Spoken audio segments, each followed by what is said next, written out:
Hi guys, thanks for volunteering today. This is a brief overview of what we're doing. When we first get there, we'll work to decorate and lay out the space, and we'll give the kids Santa hats to decorate and gift bags. They should write their name on the bag and the hat if they can. A few years ago, we did one like this. This year, our hats are red, and I got some markers we can use to color on them. Feel free to make a hat yourself too, so that the students can see your name. The human Christmas tree is where we'll choose somebody to decorate like a tree using paper. The parachute mission I will lead us through, and then Crazy Limbo I'll explain a little bit. But for the most part, these things are things that I will lead us through, and then your mission is to act like you're also a kid and play the games with us like you would if you were a kid. Crazy Limbo is a game we play every year. Two people hold the stick to start, and then you go under the limbo stick. If you are out, you now need to hold a new limbo stick. So at the end of the game, the limbo sticks have there's so many of them, and the person who's limboing has to go under all of those. This year I'm going to use this string of lights, and we're going to make it longer like this. So now, for example, we have 2 places you have to limbo under.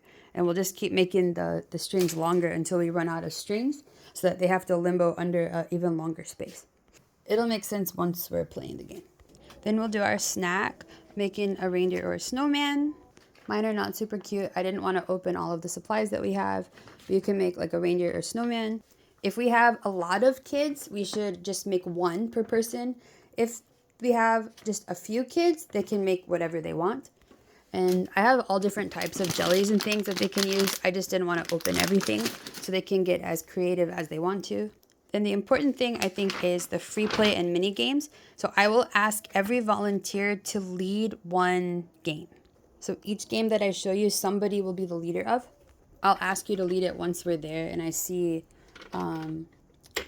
what space is available. So the one game is bowling. So you take this crazy ball and have to knock over everything. If they knock over all 3 of them, give them a candy. If it's a little tiny kid, if they knock over 1, give them a candy. You can set the difficulty yourself based on how much candy you have and how the students seem to be.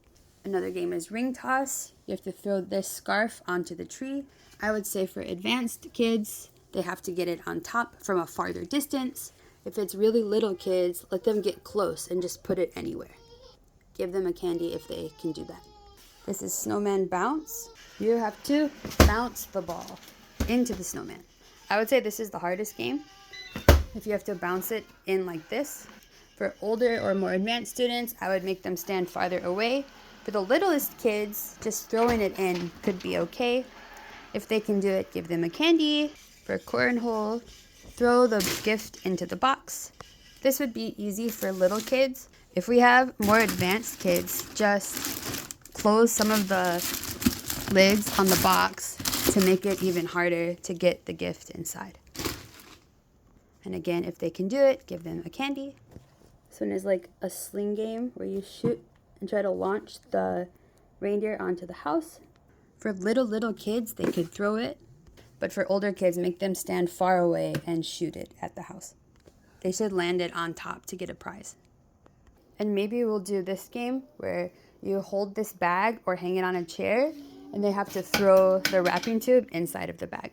Little kids stand close, older kids stand further away. And if they get it in, give a prize. This game is also quite difficult. I'll go around and take pictures of the students with my camera and give it to them.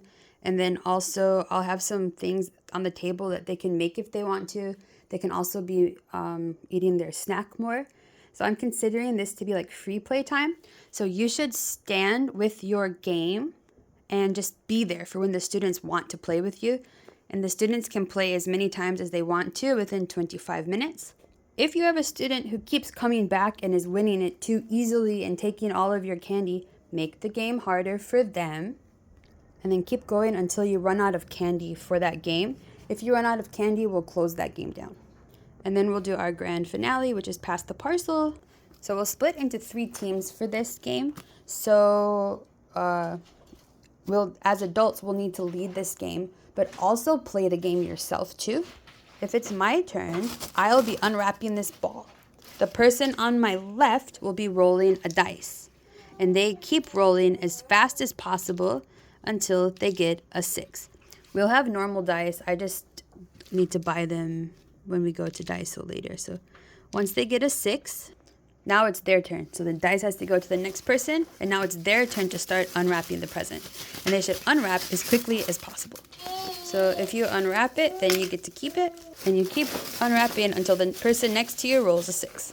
As an adult, please play the game and keep your prizes.